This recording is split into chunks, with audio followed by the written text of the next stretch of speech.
Hello everyone, welcome back to my channel that is English field. Friends, ये जो screen पे आप देख रहे हैं, ये जो थंबनेल देख के आपने क्लिक किया है, इससे ये तो बात साफ पता चलती है कि आपको भी कोई ना कोई टॉपिक डिफ़िकल्ट लगता है और आप चाहते हैं कि उसको ईज़िली किस तरीके से प्रिपेयर किया जा सके ताकि आपने जो भी अपना गोल सेट कर रखा है उसको आप अचीव कर सकें। क्योंकि सिलेबस को कंप्लीट करना that is very important if you want to secure one seat in any of the examination.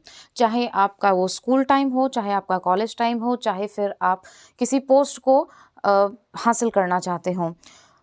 हर इंसान, जितने भी स्टूडेंट्स हैं, सभी लोग किसी न किसी चीज़ की तैयारी कर रहे हैं और सबके सामने ये प्रॉब्लम ज़रूर आती है।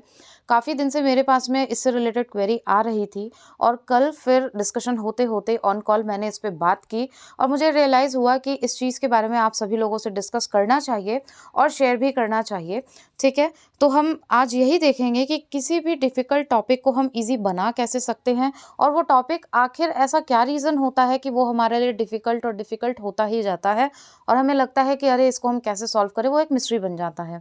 ठीक है? तो आइए इसी पे बात करेंगे and I am sure by the end of the video आप इस बात से रिलेट कर पाओगे कि येस, थोड़े बहुत चेंजेस अगर हम अपनी एक्टिविटीज़ में, अपनी प्रिपरेशन में करें, तो चीज़ें बहुत ही आसान हो सकती हैं। तो आइए देखते हैं विदाउट वेस्टिंग एनी टाइम।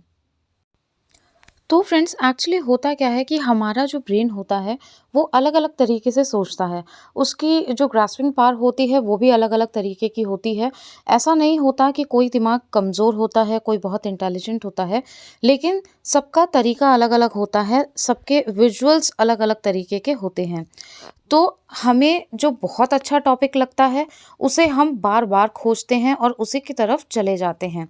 लेकिन जो टॉपिक हमें नहीं अच्छा लगता या फिर हम एक नॉर्मल भाषा में बोलें तो वो टॉपिक हमारे लिए डिफ़िकल्ट होता है, उससे हम एक दूरी बनाने लग जाते हैं और वो दूरी कब बढ़ती ही चली जाती है हमें पता ही नहीं चलता और वो जो डिफ़िकल्ट वर्ड होता है वो बहुत ही बड़ा हो जाता है, जो हम जिसे बार-बार हम बोलते हैं कि वो डिफ़िकल्ट है और ये हमें समझ में नहीं आ रहा।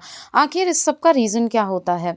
हम पन्ने पलटते जाते हैं, लेकिन वो जो टॉपिक होता है उस पे पहुँचने से हमें डर लगता है। कई बार जब हम उसे अप्रोच कर भी लेते हैं, तो भी वो हमें समझ में नहीं आता, ठीक है? या यूँ कह लें कि हम उसे एन्जॉय नहीं करते, इसलिए वो हमें जल्दी समझ में नहीं आता। बचपन के बहुत सारे गेम्स आपको याद होंगे, जो हमें आज तक याद हैं, जबकि हम अपने चाइल्डहुड से बाहर आ चुके हैं। रीज़न ये है कि वो हम एन्जॉय करते थे। इसी तरीके से पढ़ाई को भी हमें एन्जॉय करना है। जो टॉपिक आपको सबसे डिफ़िकल्ट लगता है, उसको सबसे पहले आपको एन्जॉय करना पड़ेगा और उस एन्जॉय करने के लिए सबसे पहली सीढ़ी होगी उससे फ्रेंडशिप। सबसे पहले तो आपको दिमाग से ये निकालना पड़ेगा कि जो टॉपिक आपको डिफ़िकल्ट लग रहा है, उसको सबसे कम पढ़ें, क्योंकि हमारी ये ह्यूमन टेंडेंसी होती है, इसी टाइप से हम सोचते हैं कि जो हमें इंटरेस्टिंग लगता है या जिसको हम बहुत अच्छे से कवर कर लेते हैं, अगर साधारण सी शब्दों में बोलूँ तो जिस पे हम सोचते हैं हम बहुत माहिर हैं, उसे हम बार-बार पढ़ते हैं और हमें लगता है हमारा कॉन्फिडेंस बिल्डअप हो रहा है। लेकिन जिस सब्जेक्ट में या फिर जो टॉपिक हमें ठीक से नहीं समझ में आता या फिर जो हमें डिफ़िकल्ट लगता है, उसको हम उसके नज़दीक जाने से डरते हैं। जबकि होना ये चाहिए कि उसके हमें रिसोर्सेज़ इकट्ठे करने चाहिए, उसके बारे में और ज़्यादा जानने की कोशिश करनी चाहिए। इसका हम रास्ता ये निकालते हैं कि जो कहीं से भी किसी के भी सबसे बेस्ट नोट्स हो वो हमें मिल जाए, जो कि हमें ये नहीं करना चाहिए। क्यों? क्योंकि आपको अपने उस टॉपिक से अगर दोस्ती बढ़ानी है तो उसको अच्छे से आपको जानना होगा, ठीक उसी तरीके से जैसे आप अपने फ्रेंड को जानने की कोशिश करते हैं। उसी तरीके से उस टॉपिक के बारे में पूरी रिसर्च करिए। गूगल है आपके पास में, इंटरनेट का ज़माना है, सारी चीज़ें आपके पास अवेलेबल हैं, लेकिन एक स्टेप आपको आगे बढ़ना पड़ेगा अगर किसी चीज़ को जानना है। और जब आप उसको जानने लग जाएँगे तो आपका इंटरेस्ट भी डेवलप होगा और आप उस टॉपिक को एन्जॉय भी करने लग जाओगे। ये एक ऑटोमैटिक प्रोसेस होगा जो आपको बहुत हेल्प करेगा उस टॉपिक को रिज़ॉल्व करने के लिए, उस टॉपिक का सॉल्यूशन निकालने में। अक्सर हम यही करते हैं, कहीं न कहीं से किसी की हेल्प ले लेते हैं। हेल्प लीजिए लेकिन उसको समझने के लिए, ना कि पका-पकाया जो खाने की आदत होती है स्पून फीडिंग की, वो कभी नहीं करनी चाहिए। उस टॉपिक को अच्छे से समझिए, जिस तरीके से आप अपने ईज़ी टॉपिक को अच्छे से समझते हैं, इंटरेस्ट लेते हैं, उसके बारे में पूरी तरीके से जानिए, वन लाइनर उसके नोट्स बनाइए, उस टॉपिक को डीकंस्ट्रक्ट करिए, तोड़ के पढ़िए। अगर वो टॉपिक लंबा है या फिर उसकी जो थ्योरी है वो काफ़ी बड़ी है, तो उसको तोड़ करके पढ़ने की कोशिश करिए। खुद ब खुद आपको पता चलेगा कि कैसे वो टॉपिक ईज़ी बन गया है। सेल्फ एफर्ट बहुत इंपॉर्टेंट है।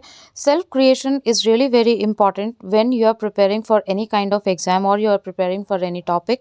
क्योंकि हम सेल्फ एफर्ट लगाते नहीं हैं, खुद से कुछ भी कोशिश नहीं करते कि वो उसका हमें सोल्यूशन मिले, और हम सोचते हैं कि कहीं से हमें बेस्ट नोट्स मिल जाए। मैं हमेशा अपने वीडियोस में बोलती हूँ कि आप दुनिया के कोई भी बेस्ट से बेस्ट नोट्स क्यों ना ले आएँ, जब तक आप उसको रिक्रिएट नहीं करते वो आपके लिए बहुत ज़्यादा बेनिफिशियल नहीं होंगे। कहीं न कहीं आपको प्रॉब्लम्स फेस करनी ही पड़ेगी, और ये जो हर्डल्स हैं वो तभी आते हैं जब हम खुद से अपनी कोई एफ़र्ट नहीं लगाते, अपनी खुद की कोई मेहनत नहीं करते। क्योंकि ये ब्रेन आपका है, ये तैयारी आपकी है, ये गोल आपका है। आप अच्छे से समझ सकते हैं कि किस तरीके से उसको तैयार करना है, गाइडेंस ले सकते हैं, लेकिन फिर भी खुद से रिक्रिएट करने पे काफ़ी सारे प्रॉफिट्स होते हैं। जैसे नंबर 1, वो चीज़ आपको क्लियर होती है। नंबर 2, आप अपने ब्रेन के अकॉर्डिंग, अपनी ग्रास्पिंग पावर के अकॉर्डिंग, अपनी अंडरस्टैंडिंग के अकॉर्डिंग उसको क्रिएट कर सकते हो। नंबर 3, अगर उसमें कोई फॉलीज़ हैं, उसमें कुछ गलतियाँ हैं, तो वो आपके सामने आती है। क्योंकि जब बात आपकी तैयारी की आती है, आपके गोल प्रिपरेशन की बात आती है, तो कभी भी आपको किसी के नोट्स पे हो, चाहे किसी पे भी, आँख बंद करके भरोसा नहीं करना चाहिए। खुद से उसको रीचेक ज़रूर करना चाहिए, और वो गलतियाँ आपके सामने तभी आएँगी जब आप उसके साथ में किसी भी प्रकार की छेड़छाड़ करोगे, मतलब उसको रिसर्च करोगे, सर्च करोगे और खुद पढ़ोगे।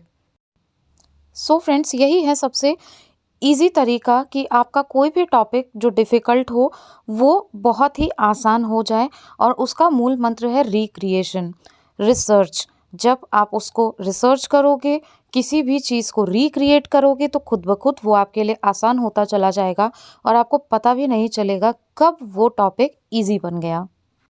सबसे बड़ी बात, इजी टॉपिक को बार बार पढ़ने की जो आदत है उसको हमें इम्प्रूव करना है, और जो डिफ़िकल्ट टॉपिक है उसको बार बार में टच करने की आदत डालनी है, ताकि उसको हम अप्रोच करें, उसको अच्छे से हम जान सके, उसके ऊपर हम फोकस कर सके, और हमें पता चले कि हमारे वीक पॉइंट्स कहाँ हैं, और वो स्ट्रॉन्ग बन सके।